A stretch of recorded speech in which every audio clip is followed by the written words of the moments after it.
প্রচন্ড গরম, তোমাদের কেমন অনুভূতি হচ্ছে? অনেক খারাপ অনুভূতি, কারণ হলো গাড়ি চালানো যাচ্ছে না, এভাবে কষ্ট হইতেছে গরিব মানুষের আর কি। এই যে বৃষ্টি নাই, প্রচন্ড গরম, এতে তো সাধারণ মানুষ, তোমাদের মতো মানুষ, খেটে খাওয়া মানুষের অনেক কষ্ট হচ্ছে, তাই তো? অনেক কষ্ট হইতেছে।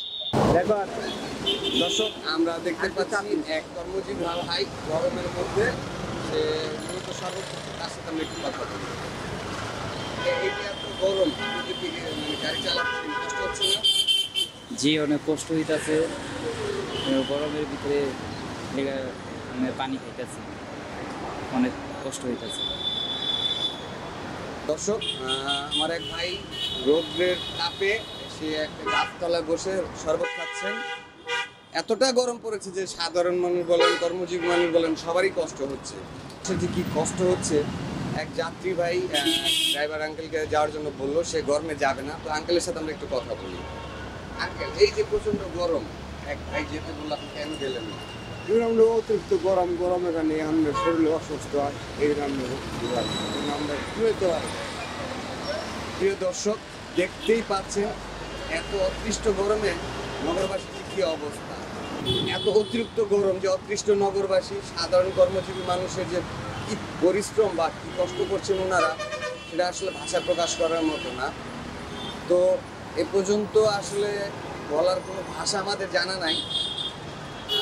এই রোদ বৃষ্টি নিয়ে আমাদের জীবন চলতে হয়, সংগ্রাম করতে হয়, বেঁচে থাকার লড়াই আমাদের প্রত্যেক দিনের।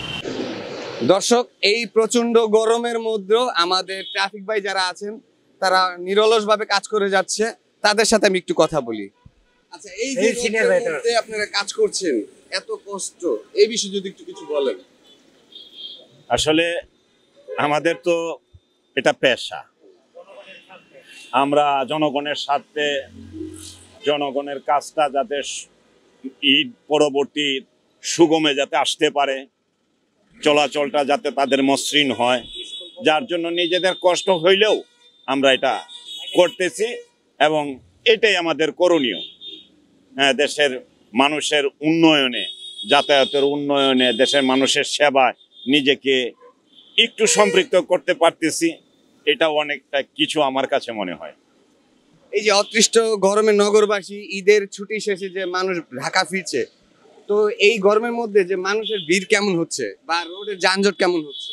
না, ঈদ পরবর্তীতে তেমন একটা যানজট রাস্তায় নেই, জনগণ খুব সহজেই আসতে পারতেছে। ঢাকা শহরে বিশেষ করে, বাহিরের খবর তো আর বলা যাবে না, অনেক সময় অনেক স্কুল কলেজ যেহেতু বন্ধ, সেহেতু মানুষজন বাইরে থেকে ঢাকা ঢুকতে পারলে তারা ঢুকে যাচ্ছে, সহজেই ঢুকে যাচ্ছে। ঢাকা শহরে ঈদ পরবর্তীতে কোনো যানজট নেই।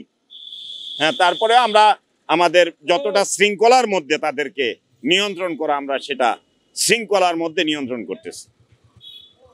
ধন্যবাদ, ভালো ভালো।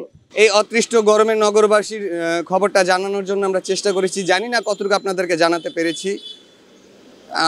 আমি আসলে বলার ভাষা নাই। এই গরমে যে আমাদের ট্রাফিক ভাই, কর্মজীবী মানুষ যারা আছেন, খেটে খাওয়া মানুষ, তারা অক্লান্তভাবে পরিশ্রম করে যাচ্ছে। তো ভালো থাকবেন। আমি কামাল হোসেন আপনাদের সাথে আছি, আবার দেখা হবে। NAN TV, Dhaka.